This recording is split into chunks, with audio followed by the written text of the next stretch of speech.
Good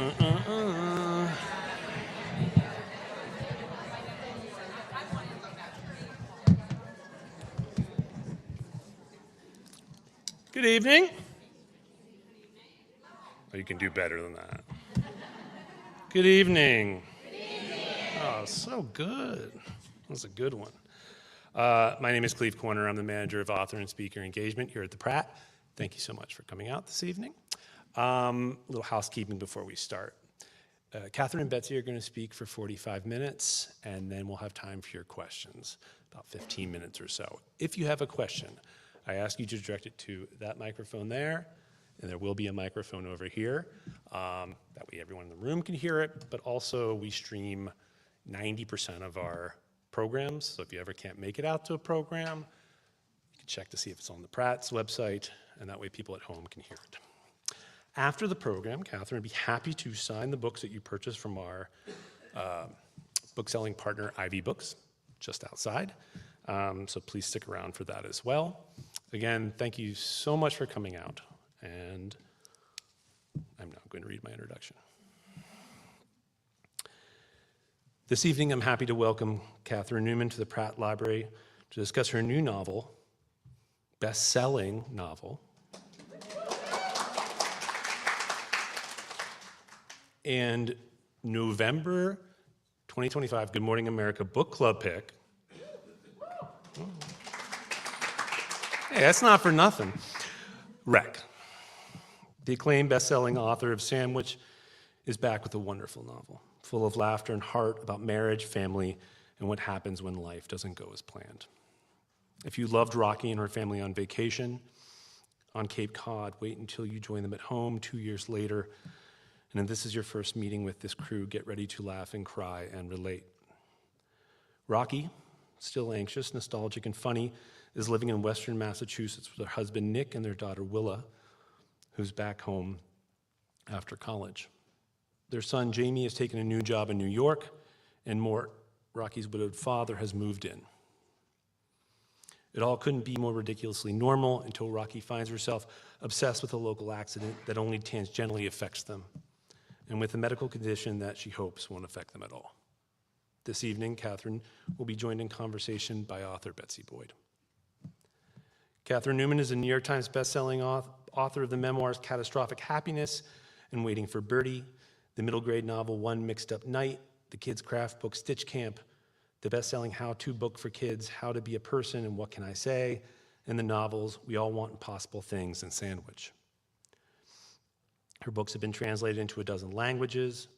She's been a regular contributor to the New York Times, Real Simple, O, the Oprah magazine, Cup of Joe, and many other publications. She also writes Crone Sandwich on Substack. Betsy Boyd is a fiction writer, journalist, and essayist. She directs the Creative Writing and Publishing Arts MFA program at the University of Baltimore and is the recipient of a Maryland State Arts Council Award, an Elliott Coleman Writing Fellowship, a James A. Michener Fellowship, and residencies through Fundación Valparaiso, the Alfred and Trafford Klotz International Program for Artists, and the Kimmel Harding Nelson Center for the Arts. Betsy's fiction has been published in Kenyon Review, Story Quarterly, Shenandoah, at American Short Fiction, Hunger Mountain, Eclectica, and elsewhere. Her short story, Scarecrow, received a Pushcart Prize. Bestselling author J. Courtney Sullivan calls Wreck a delight. Newman's prose is laugh-out-loud funny. It's also profound. I couldn't stop reading, even though I didn't want it to end. And fellow bestselling author Alison Espick relays that Wreck is the kind of book that pulls up a chair, pours the wine, and dives deep. Equal parts hilarious, sharp, and achingly sincere. I didn't just read it, I felt known by it. A luminous laugh-out-loud triumph. It's my great pleasure to welcome Catherine Newman and Betsy Boyd to the Pratt Library.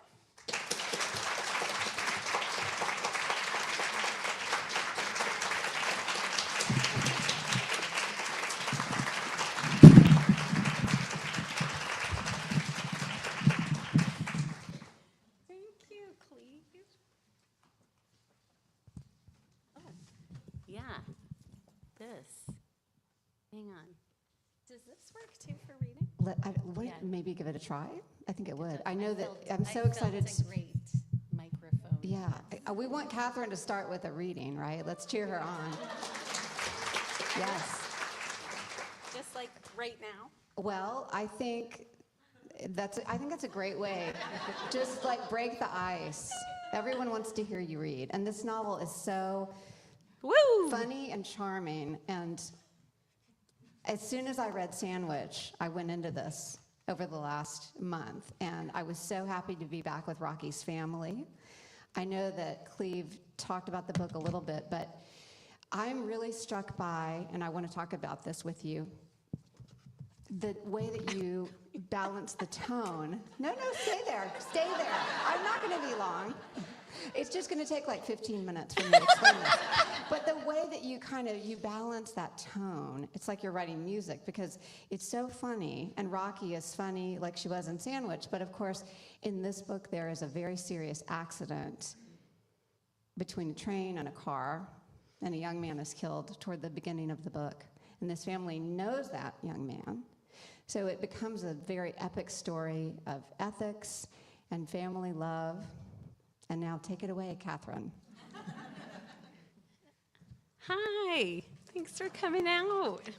So happy to see you. Tashi, where are you? Oh, hi. Okay. I can't really see that well.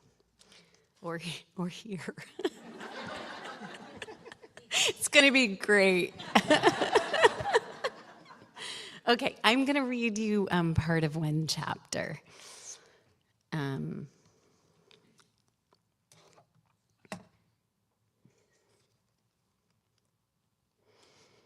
Have you ever taken an elderly parent to a juice bar? No? Don't start now. The line is long, and my dad squints at the menu behind the counter. Is pitaya just a different spelling of papaya, he asks. It's not. So what's pitaya? I don't actually know. What is collagen? What's ashwagandha? What's wheatgrass? Are maca and matcha the same thing? I say I don't think so. Is kako just cocoa? Cacao, and yes. Why do they spell it like that? He's seen it in the crossword puzzle, but not in real life. Are cacao nibs like chocolate chips? Not as much as you might hope. What is goji? What's spirulina? Because he doesn't hear well, we're shouting at him, and I can hear how abusive it sounds. Like we're bullying an old man with a verbal catalog of superfoods. Dad, I finally say, maybe don't focus on all the nutritional add-ins. It's more like, do you want something that tastes like peanut butter, or do you want something that tastes like fruit? Don't rush me, Rachel, he says. I'm just seeing what there is. Willa, am I going to make you late? No, not at all, my daughter says graciously. We'd be in this line with or without you, Grandpa. Do you want to sit, Dad, I say? I can bring the menu up on my phone. He shakes his head impatiently. What's bee pollen, he asks. Then he adds, I know what bee pollen is. I just don't know it in this context. What's a kai? It's actually pronounced acai, Willa says. It's a kind of berry. It's purple, yummy. That's what I'm getting. Why does it have to be in a bowl? Why just that one is in a bowl and the rest are in cups? I'm picturing Willa and Jamie as preschoolers unspooling their endless looping chains of questions. Why I can look but not touch. Why it's fragile. Why it's made of glass. Why glass is made of sand. Why the sand melts. Why because it gets so hot.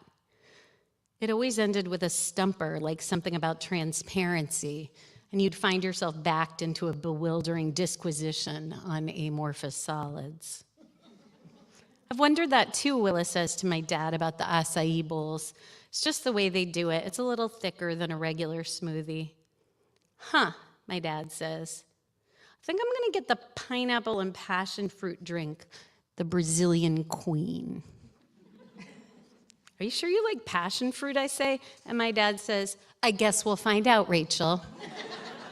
If I don't like it, I will throw it away. The stakes are very low. This is an inarguably good point. What liquid of my choosing do I want? The line is moving forward, and Willa puts a gentle hand to his back to encourage him that way. The space is filled with reggae, Ziggy Marley singing his own father's One Love. Juice, I say, milk. My dad reads aloud from the menu. Oat milk? Hemp milk? Pea milk? Not pea milk. Milk, I say, and he frowns. I don't think so, he says. I think coconut milk is what I want. At the cash register, my father answers all the juicer's questions and surprises us by adding power greens to his order. That's spinach and kale, I say, blended into your drink. Yes, he says, I am able to read. Willa catches my eye, makes a yikes face. I'm actually getting the exact same thing as him, I'm forced to admit, and my dad laughs with true mirth. When the cashier announces the total, I hand over a credit card while my dad performs his shock and horror and mentions cashing out the rest of his IRA. We sit at a table to wait for our drinks and admire the burstingly gorgeous college students who are all the same gender. And that gender is mullet haircut, small mustache, pearl choker, ribbed crop top. A year ago, when he first came to live with us after my mom died, my dad would have had something to say about these inscrutable kids, but he doesn't now. He adores our ungirly Willa, her queer friends. He is growing and changing like the rest of us. The plants here are lush. The whole place feels like a jungle. I forget to think twice and peel my sweatshirt off, and the worry warts are on me in a flash. Why are you covered in bandages, my dad says. Jesus, Mom, Willa says, what happened to you? You guys, I say, it's 2 Band-Aids. It's not like my head is wrapped in gauze. Okay, Willa says, but what is it and why is it a secret? Not a secret. Routine blood work, a tiny biopsy. Dr. Scalpel Hands, Willa says, which is one of our nicknames for the dermatologist, and I nod. Mole, my dad asks, and I say, mole. What, he says. Mole, I say, and he looks at me blankly. Mole, Dad, mole. I heard you the first time, he says irritably, and our smoothies arrive. My dad sips tentatively, shakes his head. Marvelous, he muses. It's absolutely delicious. Slay, Willa says. Look at you go, Grandpa. Wasn't sure I'd like it, but I love it. My dad sips again. Grandma would have loved this. She was into health food before it was even a fad. What kinds of things, Willa asks. Healthy things, my dad says. I don't know. She put wood chips in all our food for a while. Dirt. Willa raises her eyebrows, and I say, I think it was coarse bran, but she really did put it in everything. Like, it was in the muesli, the bread, the meatloaf. I don't know about the dirt, Dad. It wasn't dirt, he clarifies, but it tasted like dirt. You know what I mean, Rocky, the thing that was chocolate, but dusty, greasy, dessert, but not really. Carob, I say, and he says, carob. You don't hear so much about carob anymore. This is true, it's all cacao now. Grandma and I did eat a pot brownie once, my dad says, a carob pot brownie at a party. Willa laughs, do tell. I didn't feel different, my dad says, but Grandma laughed her head off. I don't remember what was funny, maybe nothing was. Then she fell asleep on the couch in the living room where people were dancing. She was so real for that, Willa says. I can't believe I've never heard that story before, I say. And suddenly I miss my mom so much, it's like I'm swimming too quickly to the surface. Bubbles of oxygen exploding in my heart, my brain, the bends but grief, her voice, her face, the beach rose smell of her hair, how much she loved us. Willa, world-class empath, wraps her arm around me and says, I'm sorry, Mama. And I shake my head, tip it back to keep the tears from spilling over. Don't cry or I'll cry, my dad says. He has not historically been a crier, but he is one now, because that's how life is. You don't yet know who you'll become. But now he's taken out his famous Altoids tin, and he digs around in the mints and the hearing aid batteries and the prescription capsules and tablets. Are you about to offer me half a Valium, I say? And he shakes his head, presses his chin to his sternum, and says only heartburn. Thank you. Thank you.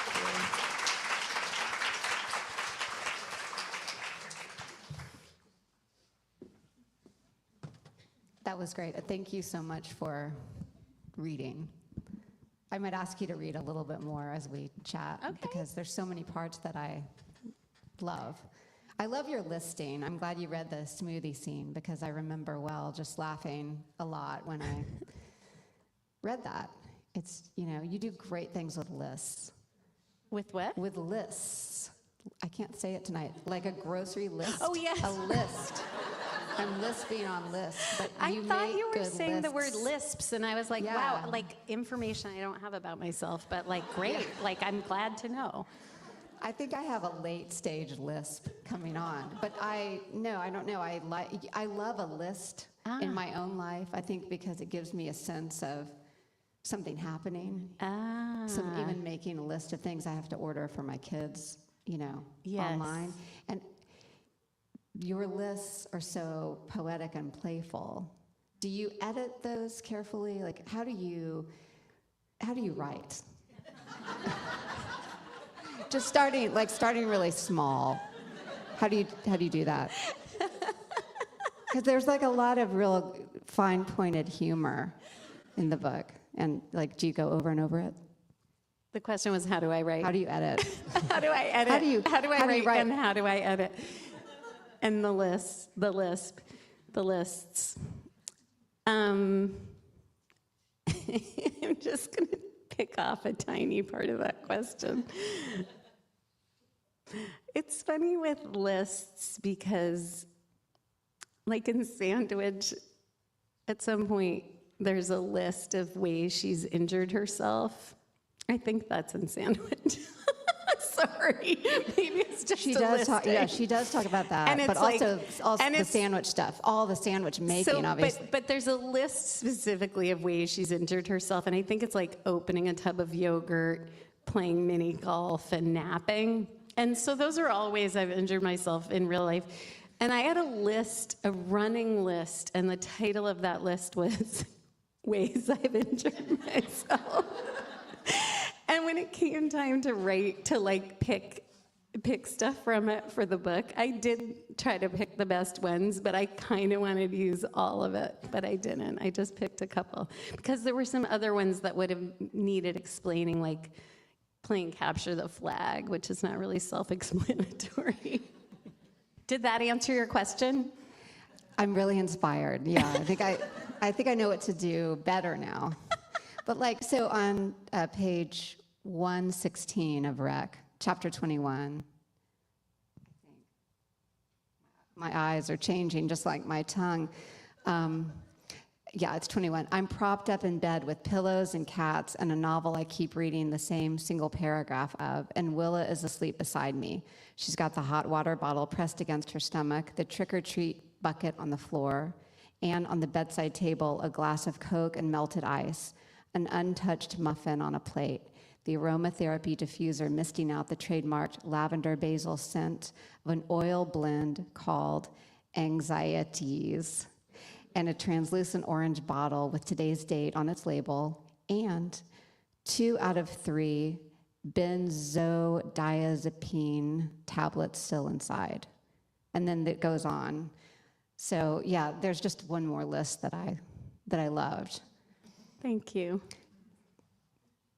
Let me just cut to the chase with a big question that I do want to ask. That I think it's so quaint and charming that you don't know how to pronounce benzodiazepine, but that's all. I just wanted to say that. Like, bless you. Bless you for that. May it always be so. Catherine, I don't know if you missed this in my bio, but I'm from Texas. So there are a lot of, anything over 3 syllables, I say in my own way.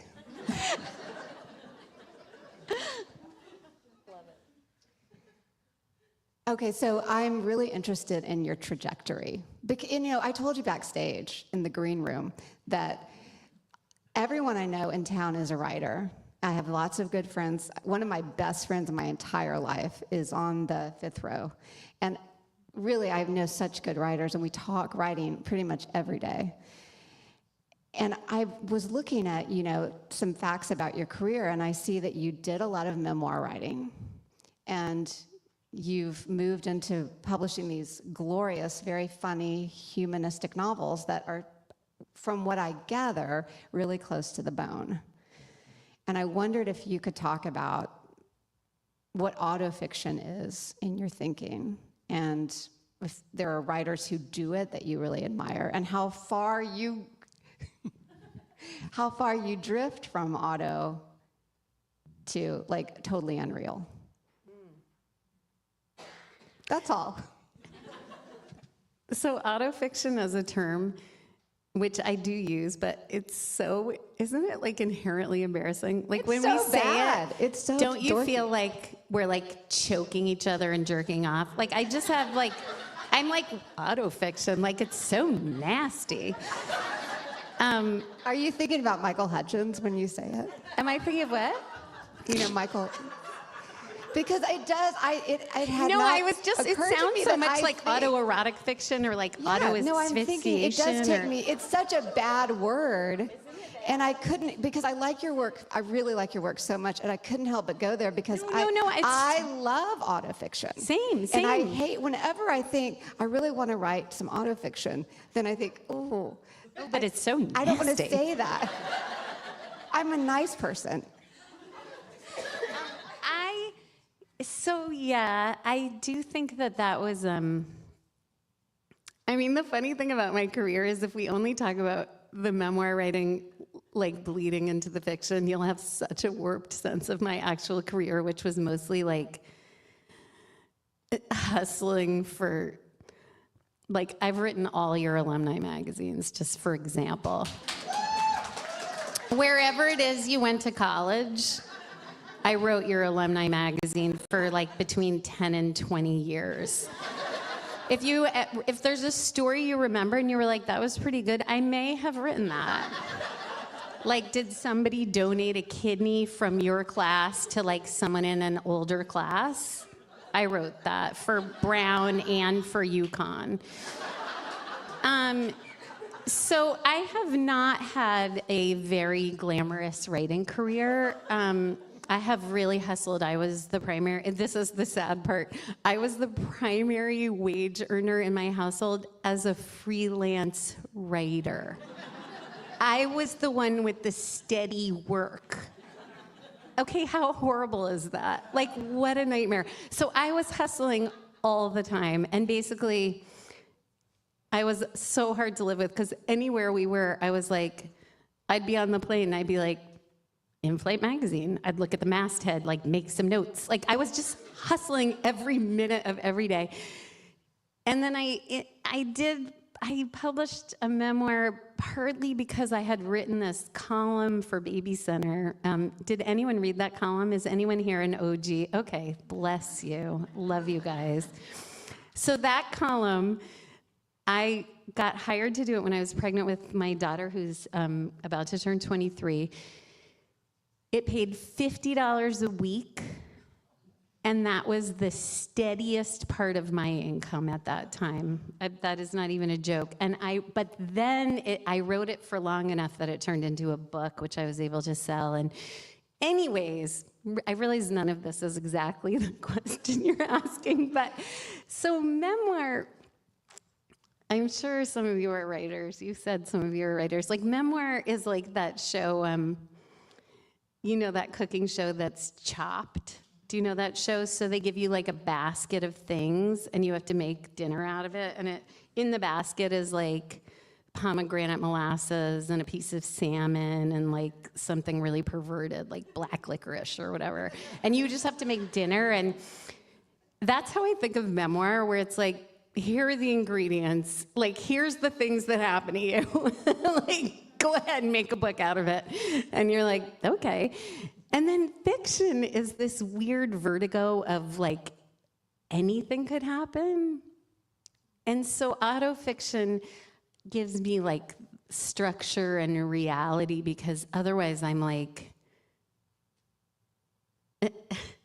because I don't really understand genre. And so also I'm like, well, could I solve a problem by like a portal opens up in the closet? And then I'm like, no, that is not the kind of book you're reading. But so the first novel I wrote, sorry, I'm just answering this forever. No, this is great. No, Sit I back. like it. Take your coat off, guys. So the first novel I wrote because my best friend of a bazillion years died of ovarian cancer, and I wanted to write about it, and I didn't want to write memoir because I had this way I wanted to tell the story, and the only way I thought I could actually tell the truth of what that death did to me was by fictionalizing it, which is a very strange thing to say, but the whole time she was dying and I was being like blown apart by that experience, I kept thinking, this would be so good as a book where the best friend character is sleeping with everybody. Because that's really how I felt. And I was not sleeping with anybody, but I mean, mostly because nobody asked. I would have. But so that experience of being blown apart, like I could have written a memoir that was like, I was so blown apart, I felt this way and that way. But I really wanted to write it as that story using that device to tell it. But then anyway, so my first experience with fiction, and then halfway through it, I was like, maybe she doesn't die, because it's just fiction.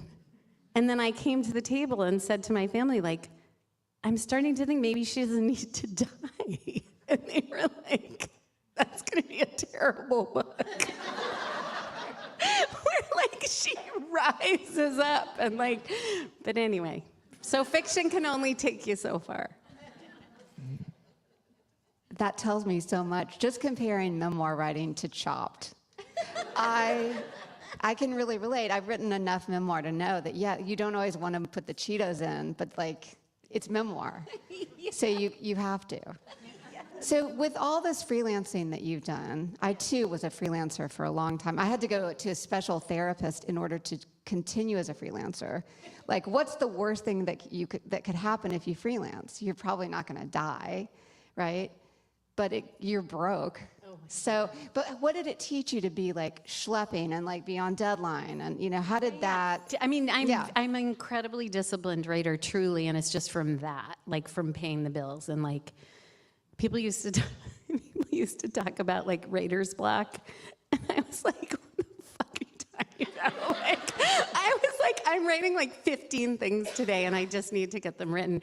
And I just felt like, I did not have any artistic aspirations. I truly didn't. I was really hustling. And I liked doing it. And I'd been a graduate student, and the difference between hustling as a freelancer and being a graduate student is when you're a graduate student, you pay them to write. You write a 400-page book that nobody will read, and you pay them for the privilege of doing it. And then I was like, wait, you're paying me. Like, okay. So that never got old. Like, that was really, because I was a graduate student for like 10 years. So being paid to write was like an incredible privilege, just to be clear. But I was really disciplined. What is the article that Rocky remembers working on about? Is it 15 things to do with a sock? That seems to be in my head. In rec, I know there's like multiple mentions of her article writing, but the sock to do. So I wrote for Family Fun magazine for, I don't know, maybe 20 years. And that is a magazine that's like, you know, buy one package of wrapped American cheese singles and make Valentines for everyone in the class out of it. Like, it was just this like crazy mix of incredibly thrifty and like really crafty and I was really the right tool for that job. Like, I loved stuff like that. I was really good at it. I had a billion ideas of like cheap ways to do stuff. So yeah, I think she has a thing of like, I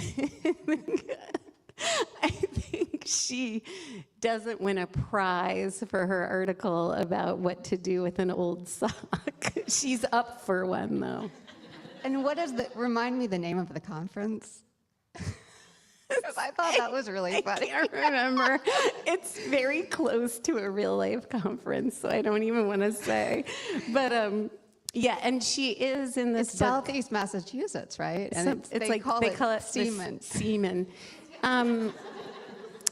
She's also, in the course of this book, writing and rewriting a piece about spatchcocking chickens. And That's right.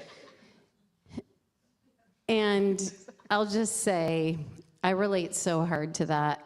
Not coincidentally, I realize I wrote it, but there's a moment where her editor says, actually, we've held this for so long that now we need it to be for Thanksgiving, and it has to be turkeys. And Rocky just imagines flinging herself off a bridge because she can't spatchcock one more thing. I also enjoyed when she had to add the sidebar. That was funny too. It's all, if you've done magazines, it's really extra funny, you know? I mean, there's just so much magazines- desperation in magazines. And there aren't that many magazines anymore, but honestly, every time I see the magazine We, I picture a dirty mom in her underpants at her own personal laptop. There's not a we that's writing that magazine. There's just that person. Yeah. Wire cutter. Believe me, I'm on it too. I'm going to take their advice about a mattress. It's a mom in her dirty bathrobe reading mattress reviews. It's not a scientific panel of people at the New York Times, lying on the magazines and making notes. Lying on the mattresses. It's just one person. And I'm still well, that sounds good. I know I miss my magazines. I miss my women's magazines that would come in the mail. I will admit it. Could I ask you, just because I want to laugh more and think, would you read 13 to 14? Because there's one line, it just gets me. 13 to 14. It's when, we're learning about her mother again, and her mother's sort of British isms. And that's meaningful, but then there's just something so funny. Does it start, I say all these stupid things because grandma says them? Anywhere. Yeah, that's good. Do that. Okay, this is the dad. I say all these stupid things because grandma said them. He's talking about my British mother. Herbs, he says, emphasizing the H. I say shallot like a dingbat, even though regular people say shallot. Goose flesh instead of goosebumps. Maybe we just call those railroad crossings. Ack, you again. The kitten has climbed up into his lap, and he strokes her small head with a large open hand, the way you would pet a dog. She flattens her ears, and her eyes turn into happy slits. She has an actual little smile, like a drawing of a cat. Don't spill my coffee again, my dad says to her, and Willa says, he's gaslighting you, Angie. He spilled it himself. Rogni, my dad announces. When nobody says anything, he adds, that's the name of the plumber. Rogni, Willa says. Are you sure it's not Rodney? That seems more plausible, my dad says. It's really that you went for the Rogni joke that I wanted to celebrate here, because it's so particular, this conversation, to this family. And when you're with your family and the grandfather's trying to remember this plumber's name a few pages back, and he just can't get it, and he's a little bit obsessed with it, and then he thinks it's Rogni. And it just feels so real. I feel like I'm really in the room with them. But before that, I've been a little bit sad and thoughtful about, the loss of her mother. And I really appreciate, again, the way that you change the tone, and it doesn't feel bumpy. And the book never feels frivolous, which is amazing for a book that's selling. In this climate, so many dumb books are the ones that are selling. You read them and they just spoon feed everything, and you don't feel like you're with real people. But I feel like I'm with real people in this book. So we've all heard, women aren't funny, we were talking about that backstage. We don't say that anymore, but in 2007, as late as 2007, Christopher Hitchens in Vanity Fair pointed out that women aren't funny. And it bothered me so much when I was in my 20s, this crazy idea. How did you get around that? I mean, did you know you were funny when you were younger? And do you feel empowered making people laugh? Why? Why be funny too? So I feel like people ask, like, why do you write? And you're supposed to be like, oh, because I have all this stuff to say. And really, I just want people to laugh. I'm like a total whore for comedy. And basically, when I'm writing a book, like every day I'll print out the pages I wrote. And then the second my husband gets home from work, I'm like, here, read this. And then I stand over him and wait for him to laugh. And then when he laughs, I'm like, what? What'd you just read? And I make him read it out loud to me. And then I laugh. That's the kind of navel gazing I participate in. So I love to laugh. And I'll just tell you a story. I'm going to tell you a story. You comfortable?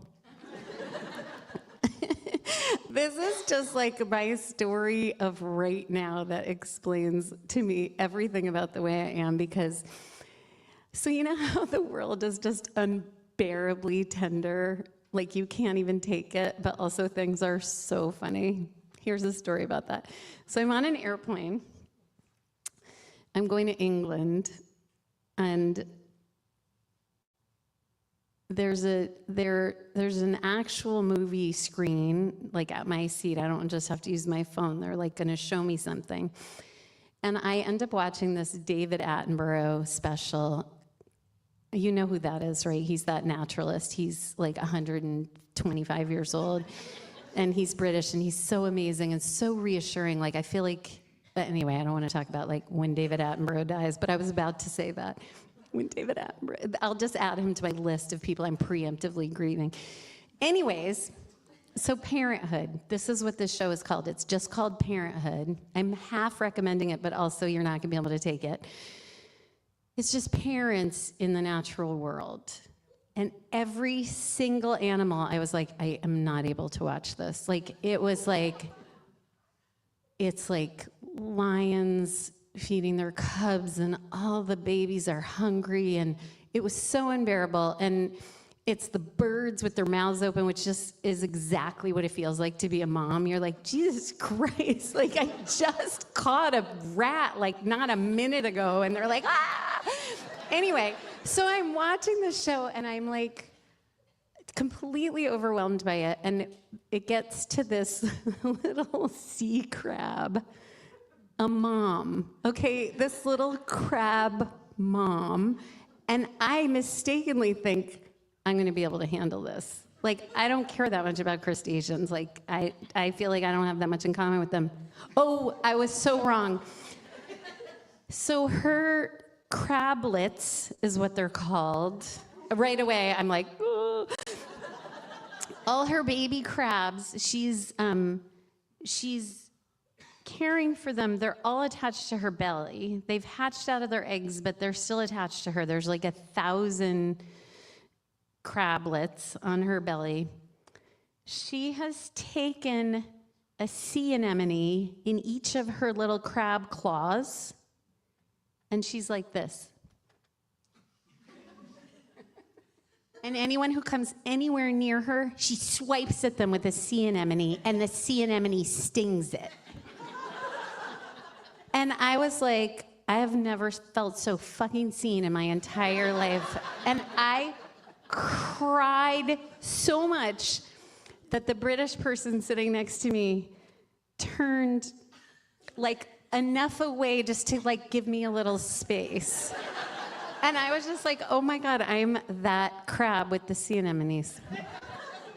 I can't remember why I thought that answered a question you asked, but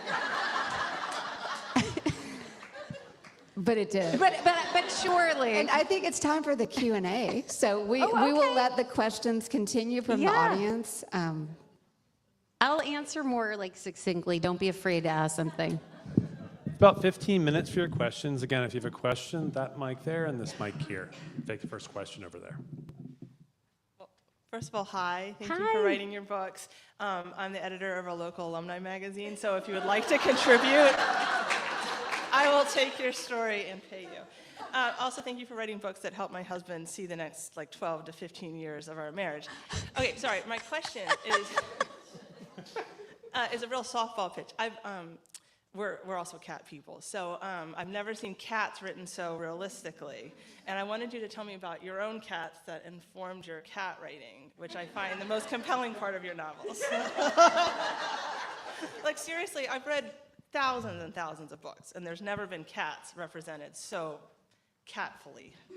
I just want to say that's so true. The cat stuff is incredible. It's not dorky. It's really funny. Well, thank you so much. Wait, was that a question or just praise of my cat writing? Because As a writer, I would love to hear, how do you channel your cat's cattiness?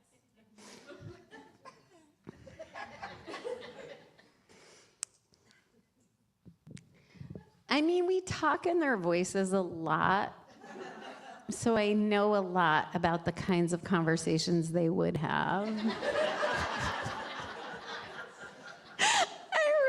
No, our daughter hasn't lived at home. She's, not only is she at college, she's graduated from college. She lives in New York. I text her photos of the cats. It's the only way I'm allowed to be I'm obsessed with you and I wish you were still home. I'm just oh my God, look at Jelly. And then I text a photo of the cat. And it's code for oh my God, come back. Anyway, so I have to pay a lot of attention to the cats. Thank you. Hi, thank you so much for being here. I was a reader of Baby Center and have been following you for a long time, so it's wonderful to see you in person. And I wanted to ask about the opening quote from Beth Ann Fennelly. Yeah. If people don't remember, it says, "What a large target we make. The great dramas all begin like this. A surfeit of happiness, a glass-smooth pond, just begging for a stone." Now, I read that out loud to my husband, and he laughed really hard because he thinks that the one thing I've retained from my Irish Catholic background is a belief that good things make bad things happen, and that's sort of my religion. And so I just wondered, that runs through a lot of your books, that feeling of anxiety that everything's so great, something's about to crack that. We're screwed. We're so fucked.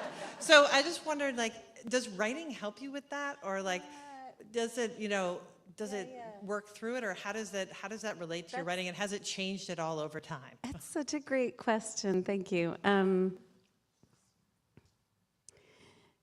I am medicated now. That has helped more than the writing. I'll just say they make a medication for anxiety in case you are new to the world. It's so good. So that's helped a ton. Writing, I think about that. So that poem is called "The Gods Watch Us Through the Window." And when I read that poem, I was like, wow, is that the way I approach the world? My brother is a doctor, and when I first started getting migraines, this maybe is in one of my books, sorry, I can't even keep track of what actual things from my life I've mined, but he said to me when I first started getting migraines, a lot of people, their first sign that they're getting a migraine is an incredible sense of well-being. And that has fucked me up for 25 years. I will, seriously, I'll sit down and be and then I'm oh shit, am I getting a migraine? And that is my whole life. Anyway, I'm sure the writing's good for it in some way. I do feel it's not just me, even just having written a book and then occasionally you coming up to the mic and asking that, and then I don't feel like it's just me, which is amazing. Hi, Catherine. I have a question for you about autofiction. What is one of your favorite stories that you've borrowed from a friend or that you've heard at a party that you've used in a book? Or maybe you haven't borrowed anything. Has it all been either made up or... No, none of it is made up. No, a lot of it's made up. Most of it is made up. Oh my God, there's so many. I'll just tell you one thing. I mean, I've borrowed tons, but I tried to credit more people in rec for the random things I stole from them in conversation. But so one thing that happened to me, I was on a beach on the Cape. I was at Coast Guard Beach, and there were these drunk guys sitting behind us on the beach, and this one guy said to this other guy, "Dude, you know what was in the koi pond?" And the other guy said, "Koi?" And the first guy said, "Yeah, it was koi." And I said to my husband, "I'm going to write an entire novel so I have somewhere to put that." And I did. That's awesome. Thank you. Hi, my book club has been together for 23 years, and we never agree on anything, but everybody loved loved Sandwich. Thank and you. we're all excited to read Wreck together. Thank you. When we find an author like you, who we love so much, we love your voice so much, it's always disappointing when no one else can do it. So my question is, what would you say to writers who are trying to be genuine in themselves, in their voice, in their books? Like how to find your sort of authentic voice as a writer. I think that is such a good question. I'm just thinking, do you have advice about that? Sorry. And then I punted it to Betsy. I mean, I think, time helps. You read something out loud when you're younger and you start to hear what's fake feeling. Yes. Then you get older and you're better. Yeah, that. I do think that truly the nitty-gritty of like reading your stuff out loud as you go, because you can catch so much bad dialogue that way.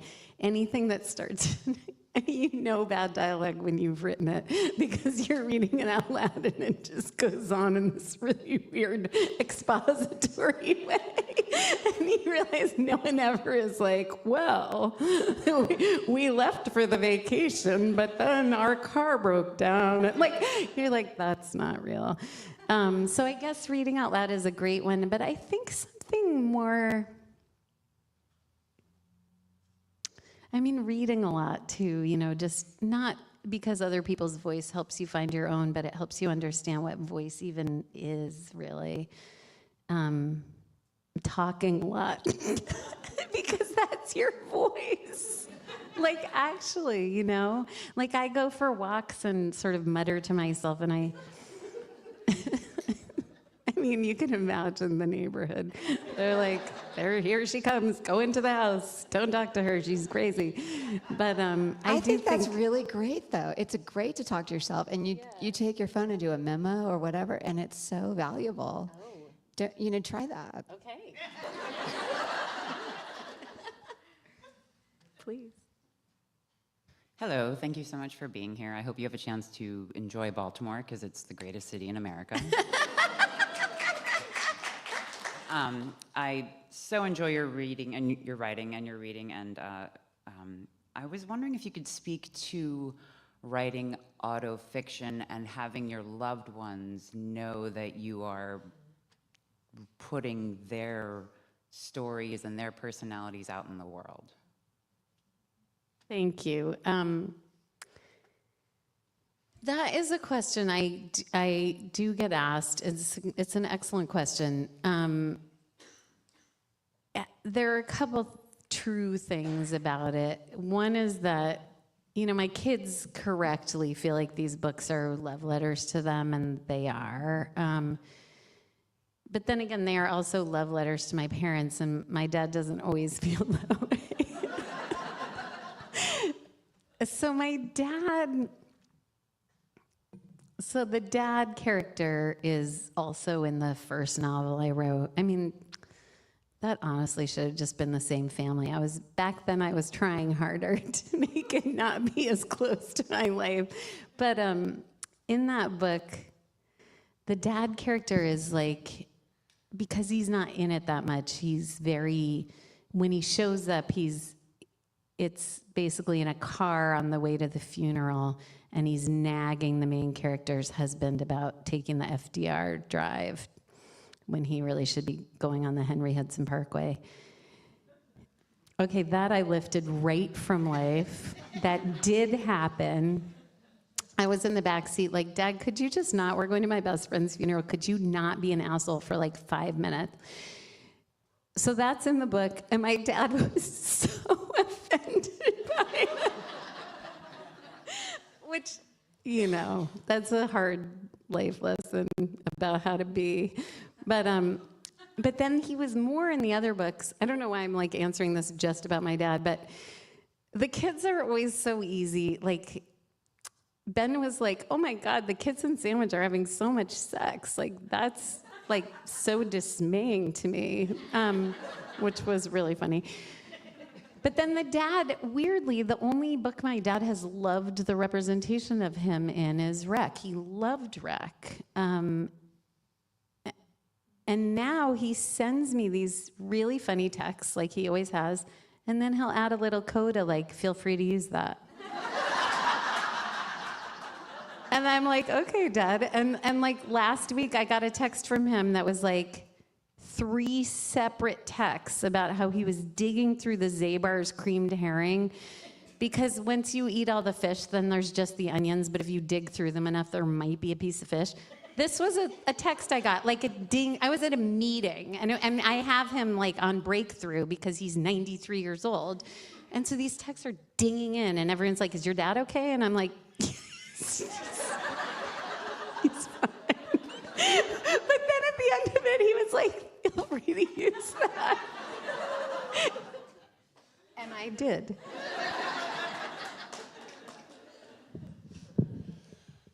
Please help me to thank tonight's moderator, Betsy Boyd.